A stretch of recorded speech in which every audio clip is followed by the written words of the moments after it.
చింతల division Bhagat Singh Nagar HMT ఖాళీ ప్రదేశం నుండి వచ్చే వరద నీరు ఎక్కడ ఆగకుండా గతంలో కచ్చా వరద నీటి కాలువ ఏర్పాటు చేశాం.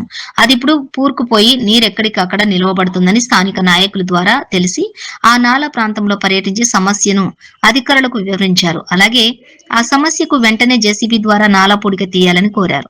ఈ కార్యక్రమంలో AE Ashok, NSE AE Nagaraju, సంక్షేమ సంఘం అధ్యక్షులు శ్రీనాథ్, సీనియర్ నాయకులు సంబయ్య, అశోక్, సమ్రాట్, ప్రతాప్ రెడ్డి, రాములు, కుమార్, వరదరాజు, శ్రీధర్, ఎల్ఐసి రాజు, బాలు తదితరులు పాల్గొన్నారు.